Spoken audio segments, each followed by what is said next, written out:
BC సంక్షేమ సంఘం రాష్ట్ర వర్కింగ్ ప్రెసిడెంట్ ఈరోజు జాతీయ బీసీ సంక్షేమ సంఘం అధ్యక్షులు రాజ్యసభ సభ్యులు ఆర్ కృష్ణయ్య గారు సత్యాగ్రహ దీక్ష చేపట్టడం జరిగింది. ఇందిరా పార్క్లో ప్రధానమైనటువంటి డిమాండ్లు ఇలా పూర్తి ఫీజు రియంబర్స్మెంట్ పాత పద్ధతుల్లోనే విడుదల చేయాలని చెప్పి ప్రధానమైనటువంటి డిమాండ్.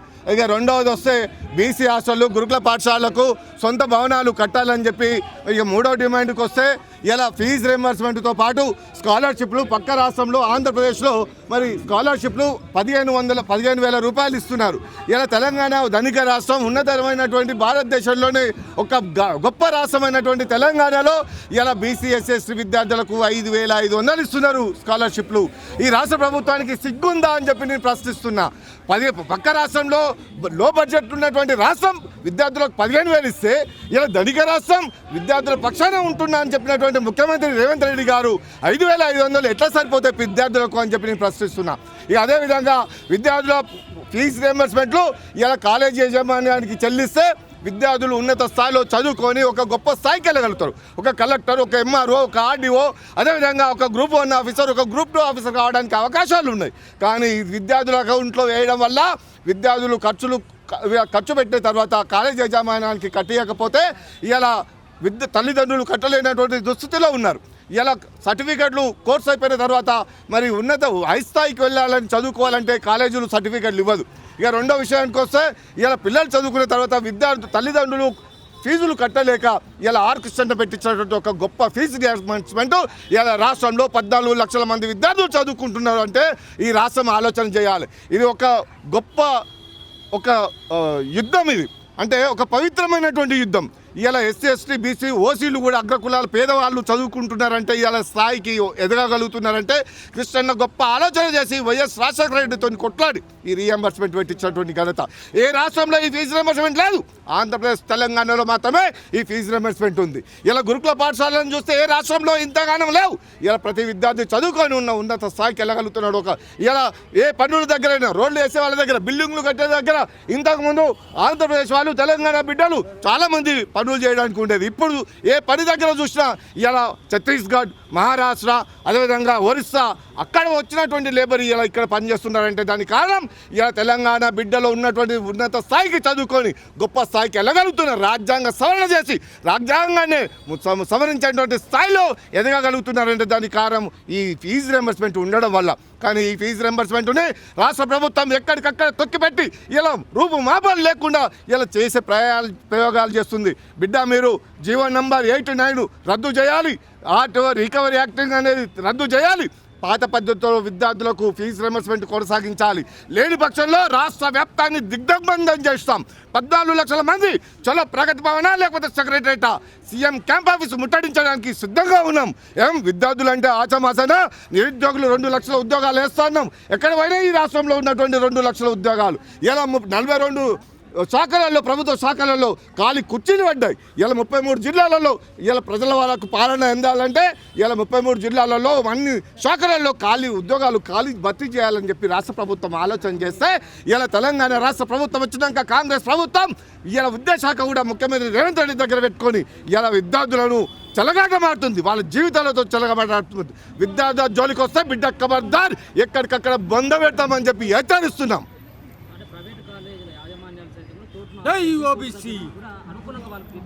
ఇలా ప్రైవేటు కాలేజీ వాళ్ళు ఏం చేస్తున్నారంటే ఇలా మాకెందుకు విద్యార్థుల దగ్గర ఫీజులు వసూలు చేసుకుంటాం, మా భర్త మేము పట్టుకుంటాం, ఇలా మా వసూలు దుంచుకో దోసుకో అనే విధంగా ఇలా ప్రైవేట్ కాలేజీ యాజమాన్యం నడిపిస్తుంది. ఇలా రాష్ట్ర ప్రభుత్వం 3 ఏళ్లకు 2 ఏళ్లకు 5 ఏళ్లకు వేస్తే మాకు అవసరం లేదు, మేము పిల్లల దగ్గర డబ్బులు వసూలు చేసుకుంటామని కోర్టుకు వెళ్ళారు. బిడ్డ మీరు కోర్టుకు వెళ్ళింది కదా, మీరు కాలేజీలను గుర్తింపు మొత్తం రద్దు చేసే విధంగా విద్యార్థులు తిరుగుబాటు చేయకముందే మీరు రాష్ట్ర ప్రభుత్వం ఏదైతే నివేదిక ఇస్తుందో పూర్తి ఫీజు రియంబర్స్మెంట్ కాలేజ్ యజమానికి చెల్లించే విధంగా ఏర్పాటు చేస్తుందో ఆ అమలుని మీరు ఆమోదించాలని చెప్పి ప్రైవేట్ కాలేజీలో కూడా హెచ్చరిస్తున్నాం. కోర్టు కూడా జూలై 31 తారీఖు వరకు చెల్లించాలని చెప్పేసి ఆదేశించింది. ఇలా కోర్టును కూడా నేను ఒకే ప్రాధాయపడుతున్నాం. 14 లక్షల మంది విద్యార్థుల తరఫున ఇలా నేను కోర్టుని అదేవిధంగా జడ్జీలను నేను ప్రాధాన్యపడుతున్నా. మీరు ఇచ్చినటువంటి తీర్పును విద్యార్థుల పక్షాన విద్యార్థుల భవిష్యత్తును దృష్టిలో పెట్టుకొని మీరు విద్యార్థులు చదువుకొని ఉన్నత స్థాయికి వెళ్ళాలన్న ఆలోచనలు దృష్టిలో పెట్టుకొని ఇలా మీరు తీర్పునియాలి.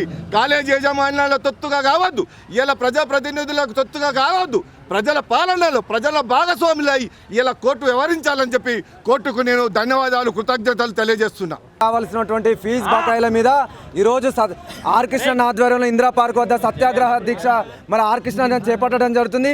ఈ ప్రభుత్వానికి ఏమాత్రం సిగ్గు శరమున్న వెంటనే విద్యార్థులకు రావాల్సినటువంటి 10,000 కోట్ల ఫీజు బకాయిలను విడుదల చేయాలి. అలాగే పూర్తి ఫీజులను ప్రభుత్వమే భరించాలి. అప్లై చేసుకున్న ప్రతి ఒక్కరికి ఓవర్సీస్ స్కాలర్షిప్ ఇవ్వాలి.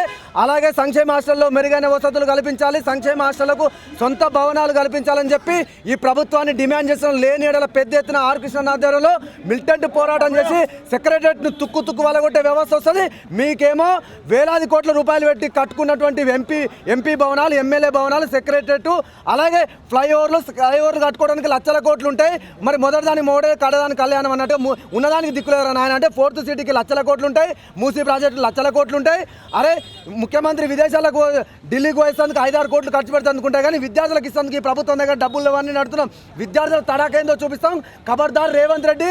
అరే 33 నెలలు గడుస్తున్న ఒక విద్యాశాఖ మంత్రి లేకుండా పరిపాలన చేస్తున్నారంటే ఇంతకన్నా దౌర్భాగ్య వ్యవస్థ ఉండదు. ఒక అసమర్థత ప్రభుత్వం, ఒక దిక్కుమాలిన ప్రభుత్వం. ఇవాళ ఈ విద్యార్థులు చదువుకోవాల్సిన విద్యార్థులు రోడ్ల మీదకి వచ్చి ధర్నాలు చేస్తున్నారు, రాస్తారోకోలు చేస్తున్నారు అంటే అసమర్థత ప్రభుత్వం. ఇవాళ కాలేజీలలో సర్టిఫికెట్లు ఇవ్వక స్కాలర్షిప్లు రాక అరిగోసలు పడుతున్నారు. చాలా మంది విద్యార్థులు చనిపోతున్నారు. ఇవాళ మొన్న ఎల్బీ నగర్లో మరి స్కాలర్షిప్లు ఫీజులు కడుతుంది డబ్బులు లేక విద్యార్థి మరి ర్యాపిడో లాంటి ప్రైవేట్ దాంట్లో పనిచేస్తున్న యాక్సిడెంట్ అయి చనిపోయింది. దానికి పూర్తి బాధ్యత ప్రభుత్వానిదే. ఈ ప్రభుత్వ అసమర్థత. ఒక మంత్రి ఏమో గడ్డం దూతాడు, ఇంకో మంత్రి ఏమో మరి భుజాలు ఎగిరేస్తారు. ఈ మంత్రులు చూస్తే కూర్చున్న వాళ్ళు కాదుగా ముండమోసిన వాళ్ళు గిట్టిన వాడు. ఎంత దౌర్భాగ్యం ఏమేస్తా అంటే మీ మంచి వాళ్ళు విమానాలు కూలుతున్నాయి, మీ విమానాలు కూలితే ఈ రాష్ట్రానికి పట్టిన దరిద్రం పోతే దరిద్రులు. ఈ యొక్క దరిద్రపు వ్యవస్థను, దరిద్రపు కొట్టును తప్పకుండా విద్యార్థులు మిలిటెంట్ పోరాటం చేస్తారు. అన్యాయమైన ఈ వ్యవస్థను పెట్రోల్ పట్టి తగలబెట్టేటటువంటి వ్యవస్థ వస్తుంది. న్యాయం చేస్తే సాష్టాంగ నమస్కారం పెడతాం. లేకపోతే ఈ వ్యవస్థను ఏడికాడికి చీల్స్తామని చెప్పి హెచ్చరిస్తున్నాం. కాంగ్రెస్ పార్టీ ఆనాడు చెప్పినటువంటి ఎన్నికల వాగ్దానంలో మీరు ఏం 5 లక్షల విద్యా భరోసా కార్డు ఇస్తున్నారు. అది ఓన్ యువతలకు స్కూటీలు ఇస్తాను. స్కూటీలు ఎక్కడ పోయినాయి, విద్యా భరోసా కార్డు ఎక్కడ పోయింది? మీరు ఇస్తున్నటువంటి విద్యా కానుకలు ఏమైనా అని చెప్పి ప్రభుత్వాన్ని నిలదీస్తున్నాం. ఈ ప్రభుత్వం దగ్గర సమాధానం లేదు. ఇలా స్కాలర్షిప్ ఎత్తివేయాలని చెప్పి జీవో నెంబర్ 9ని తీసుకొచ్చి విద్యార్థుల పైన రుద్దుతున్నారు. అరే ఎంత దౌర్భాగ్యులు అంటే మరి కబ్జా కోర్ల మీద పెట్టాల్సినటువంటి కేసులు రెవెన్యూ రికవరీ యాక్ట్ను ఎవరి మీద పెడతారు? విద్యార్థుల మీద పెడతారా? విద్యార్థుల మీద కేసులు పెడతానికి కాంగ్రెస్ పార్టీని తీసుకొచ్చినా ఆనాడు జబ్బకు సంచేసుకొని ఊరు తిరిగి మన నిరుద్యోగులు గెలిపిస్తే ఇలా నిరుద్యోగుల శవాల మీద పేలాలు ఏర్కదింటుంది. ఎంతోమంది నిరుద్యోగులు చనిపోతున్నాయి. ఈ ప్రభుత్వం నోరు మెదపకుండా ఈ ప్రభుత్వం చూస్తున్నది. అందుకనే తప్పకుండా విద్యార్థుల సెగఏందో నిరుద్యోగుల సెగఏందో చూస్తారు.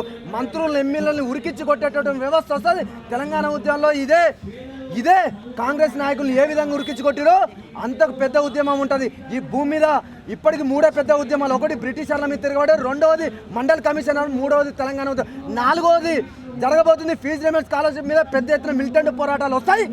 ఈ నాయకులు ఎక్కడికక్కడ వ్యవస్థ చీల్చి చెండాడుతుందని చెప్పి హెచ్చరిస్తున్న ఆర్ కృష్ణ ఆధ్వర్యంలో అతి త్వరలోనే మిలిటెంట్ పోరాటాలు ఉంటాయని చెప్పి హెచ్చరిస్తున్న వెంటనే విద్యార్థులు రావాల్సినటువంటి స్కాలర్షిప్లు వెంటనే విడుదల చేయాలి. తక్షణమే పూర్తి ఫీజును ప్రభుత్వమే భరించాలని చెప్పి బీసీ విద్యార్థి సంఘం డిమాండ్ లేని ఎడల ఒక్క ఎమ్మెల్యేని ఎంపీని తిరగనీయం, మంత్రుల్ని గెలౌట్ చేస్తాం, ముఖ్యమంత్రి రాళ్ల దాడి గిట్ట జరుగుతుందని చెప్పి హెచ్చరిస్తున్నాం. ఎమ్మెల్యేలు, మంత్రులు, ముఖ్యమంత్రి, ఎంపీలు వీళ్ళందరూ ఢిల్లీ టు తెలంగాణ టు ఢిల్లీ ఈ దాచుకో స్కీమ్ల మీద దంద నడుస్తుంది. మరి రోడ్డు మీద ఎస్సీ, ఎస్టీ, బీసీ విద్యార్థులు, మైనారిటీ విద్యార్థులు రోడ్డెక్కి మా రియంబర్స్మెంటు, మా స్కాలర్షిప్స్ అని అడిగితే వాళ్ళ మీద కేసులు, వాళ్ళ మీద బెదిరింపు ఫోన్లు. కానీ విద్యార్థుల పక్షాన పెండింగ్లో ఉన్న 8,000 కోట్ల గురించి ఏ ఒక్క రోజు కూడా క్యాబినెట్లో మాట్లాడిన ముఖ్యమంత్రి, కానీ కేసుల విషయంలో విద్యార్థుల అంశాల మీద చేసుకోరా ఏమున్నదా అని చెప్పి గాలి మాటలు మాట్లాడుకుంటా గాలి కిడిచిపెట్టిన 400 హామీలను గాలి కిడిచిపెట్టిండు. మరి ముఖ్యమంత్రి గారు పదవి కాపాడుకోనికి పేద విద్యార్థులకు ఇచ్చే పైసలు కొంటవే రాహుల్ గాంధీకి ఇస్తుండు. పేద విద్యార్థులకు ఇచ్చే ఇంజనీరింగ్ అడ్మిషన్లు పోయి ఎక్కడ అమ్ముకుంటుండు. పేద విద్యార్థులకు 2 లక్షల ఉద్యోగాలు ఇచ్చేది ఒక్క ఉద్యోగం కూడా ఇవ్వట్లేదు. సభలల్లో జిల్లాల వారీగా సభలకు వెళ్ళి రేవంత్ రెడ్డి ఒకటే మాట మాట్లాడుతుండు, నేను 70,000 ఇచ్చినాను ఒకసారి, ఇంకో సభలో 60,000 అని ఒకసారి. అంటే ఒక గంపగుత్త గుంపు మేస్త్రి మాట్లాడినట్టు గంపగుత్త ముచ్చట్టు మాట్లాడుతున్నా. కానీ ఎంతమంది అపాయింట్ అవుతారు, ఎంతమంది రిటైర్డ్ అవుతారు, ఎంతమందికి నోటిఫికేషన్ ఇచ్చిన, కానిస్టేబుల్ ఎంతమంది ఉన్నారు, గ్రూప్ 1 ఎంతమంది ఉన్నారు, గ్రూప్ 2 ఎంతమంది ఉన్నారు, గ్రూప్ 3 ఎంతమంది ఉన్నారు అనేది లెక్కలు తెలియని ముఖ్యమంత్రి గారు ఈరోజు మన తెలంగాణ రాష్ట్రంలో విద్యార్థులతో ఆడుకుంటుండు, నిరుద్యోగులతో ఆడుకుంటుండు, పేద విద్యార్థులు ఎస్సీ ఎస్టీ బీసీలతో ఆడుకుంటుండు. కానీ ఈ రాష్ట్రంలో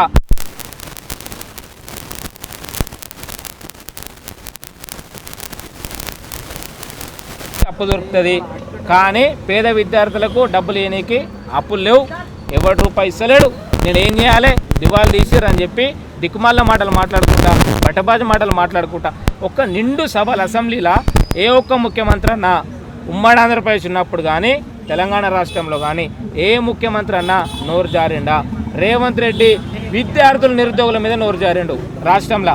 ఇదేనా చేసేది రేవంత్ రెడ్డి గారు? మరి రేవంత్ రెడ్డి గారిని ఒక్కరిని హెచ్చరిస్తున్నా, రైతుల విషయంలో మాట్లాడిండా? 16 మంది ఎంపీలు ఉన్నారు, ఒక్కరన్నా పార్లమెంట్లో విద్యార్థుల గురించి మాట్లాడారా, రైతుల గురించి మాట్లాడారా, రిజర్వేషన్ల గురించి మాట్లాడారా? మరి ఏం బిగ్గనికున్నారు ఈ రాష్ట్రంలో? ఓట్లు మేము అందుకే ఇచ్చినామా? ఖబర్దార్ మిస్టర్ రేవంత్ రెడ్డి గారు, ముఖ్యమంత్రి గారిని ఒక్కటే నేను హెచ్చరిస్తున్నాను, మా పేద విద్యార్థులు ఎస్సీ ఎస్టీ బీసీ పేద విద్యార్థులకు మాకు ఆగస్టు 15 వరకు మాకున్న 8,000 కోట్ల బకాయిలు ఏవైతున్నాయో అవి విడుదల చేయాలని చెప్పి మేము కోరుకుంటున్నాం. రెండో అంశానికి వస్తే ఎస్సీ ఎస్టీ బీసీ విద్యార్థుల హాస్టల్స్, ఓన్ బిల్డింగ్స్ ఒకట్లు, పైప్ లైన్స్ చక్కగా లేవు, రెంట్స్ చక్కగా లేవు. ఏమన్నా అంటే మీ రేవంత్ రెడ్డి మీ ముఖ్యమంత్రే కదా, మీరు అడగాలి కదా అని చెప్పి ఓనర్లు కూడా మాతో అంటారు. వాళ్ళకు కూడా నేను ముఖ్యమంత్రి గారికి ఒకటే సమాధానం చెప్తున్నా, బోర్డు మీటింగ్ ఏర్పాటు చేయాలి విద్యార్థుల కోసం. విద్యాశాఖ నీ దగ్గర ఉంది కాబట్టి బీసీ శాఖ మంత్రి కూడా ముఖ్యమంత్రి గారి దగ్గరికి వెళ్ళాలి, బీసీల గురించి మాట్లాడాలి. సోషల్ వెల్ఫేర్ శాఖ మంత్రి గారు వెళ్ళాలి ముఖ్యమంత్రి గారి దగ్గరికి, సోషల్ వెల్ఫేర్ ఎస్సీల గురించి మాట్లాడాలి, ట్రైబల్ వెల్ఫేర్ మంత్రి గారు వెళ్ళాలి, మైనారిటీ మంత్రి గారు వెళ్ళి ముఖ్యమంత్రి గారి దగ్గర కూర్చొని మా బడుగు బలైన వర్గాల పేద విద్యార్థులు కానీ మా పేద కుటుంబాలకు కానీ అన్యాయం జరుగుతుందన్న, మాకు ఇది పరిస్థితి అని చెప్పి మీరు ముఖ్యమంత్రి దగ్గర పోయి దండం పెడతారా, కాలు మొక్కుతారా మీ ఇష్టం. లేదంటే మీ ఒక్క కాన్వెన్ కూడా రోడ్డు మీద తిరగనీయం. మంత్రి క్వార్టర్స్ గేట్లు ఎక్కి మరి తుక్కు కొడతాం, గుర్తుపెట్టుకొని రాసి పెట్టుకొని క్యాబినెట్ మంత్రులు. మీరు దాచుకొని పదవులు తీసుకున్నారా? ప్రజాపాలన అని చెప్పేసి ప్రజల్ని పట్టించుకోవాలి, కానీ ప్రజాపాలన ప్రశ్నిస్తే కేసు, ఊ అంటే కేసు, ఉచ్చబోతే కేసు, జే అంటే కేసు. ఇదేనా మీరు చెప్పింది? ఇదేనా గ్రామాలలో తిరిగి మేము కేసులు పెడతాం, మమ్మల్ని అడిగితే మేము మీ మీద కుట్రలు చేస్తాం, మీకు రూపాయి ఇవ్వమని చెప్పి ఇదేనా? ఏమో ఉన్నాయని వచ్చినాయని అంటున్నారు రాష్ట్రానికి. ఒక ముఖ్యమంత్రి హోదాలు ఉండి అదేనా మాట్లాడేది? మిస్టర్ రేవంత్ రెడ్డి గారు, మేము విద్యార్థుల పక్షాన్ని ఒకటే హెచ్చరిస్తున్నాం, మాకు తక్షణమే బకాయిలు 8,000 కోట్లు ఉన్నాయి, తక్షణమే చెల్లించాలి అన్నాడు. ఇప్పటి వరకు ఉసురు లేదు, కసూరు లేదు. 1000 కోట్లు ఎక్కడ కాకెత్తుకపోయిందో నాకు తెలియదు. కుల వృత్తులకు అని చెప్పేసి 600 కోట్లు అప్పు తెచ్చిండు. అవి ఎవడు ఎత్తుకపోయిండు? మరి రేవంత్ రెడ్డి మనమడు ఎత్తుకపోయిండా, అల్లుళ్ళు ఎత్తుకపోయిండా, తమ్ముళ్ళు ఎత్తుకపోయారో మాకు తెలియదు. అవి కూడా లెక్కలు చెప్పాలి. 16 లక్షల మంది అప్లికేషన్స్ పెట్టారు, ఏ ఒక్కరు కూడా నువ్వు ఏమి ఇవ్వలే, ఏ ఒక్కరు కూడా శాంక్షన్ చేయలే. కాబట్టి రేవంత్ రెడ్డి గారికి ఒక్కటే హెచ్చరిస్తున్నాం, పేద విద్యార్థుల పక్షాన, రైతాంగ పక్షాన, నిర్దోల పక్షాన, తెలంగాణ రాష్ట్రంలో ఉన్న 420 హామీల పక్షాన హెచ్చరిస్తున్నాం. ఖబర్దార్ రేవంత్ రెడ్డి గారు, తక్షణమే దీని మీద మీరు క్యాబినెట్ ఏర్పాటు చేయాలి, విద్యార్థుల పక్షాన మాట్లాడాలి, నిధులు ఏమవుతున్నాయో కేటాయించాలి. అన్నిటికీ అప్పులు తెచ్చుడు కాదు, విద్యార్థుల పక్షానికి కూడా మీరు ఏం చేస్తారో చేయండి. 8,000 కోట్లు ఆగస్టు 15 వరకు ఇవ్వకపోతే రాష్ట్ర వ్యాప్తంగా మిలిటెంట్ యాక్టివిటీ చేస్తామని చెప్పి హెచ్చరిస్తున్నాం. ఖబర్దార్ రేవంత్ రెడ్డి. దీక్షలు చేసినా, బోర్డు చేసినా కానీ ఇప్పటివరకు ప్రభుత్వం నుంచి చలనం లేదు. ఏంటి వాళ్ళ వైఖరిని ఎట్లా? రాష్ట్ర ప్రభుత్వము 14 లక్షల మంది విద్యార్థుల ఫీజుల బకాయిలు 8,000 కోట్లు ఇవ్వాలని పాత విధానం ఈ స్కీమ్ ఎత్తివేసే కుట్రలను మానుకొని పాత విధానాన్ని యథాతథంగా అమలు చేయాలని డిమాండ్ చేస్తూ ఈరోజు సత్యాగ్రహ దీక్ష చేయడం జరిగింది. మీరు అందరు చూశారు, వేలాది మంది తండోపతండాలుగా 20,000కు పైగా వచ్చి మద్దతు ఇచ్చారు. ఈరోజు విద్యార్థి సంఘాలు కాలేజీల బంద్ పిలిపించినా అసలు చాలామంది అన్నారు కాలేజీల బంద్ ఉంటాయి పెట్టొద్దని, కానీ నేను పెడతా అని చెప్పి ధైర్యంతో పెట్టినా వేలాది మంది తండోపతండాలుగా వచ్చి మద్దతు ప్రకటించారు.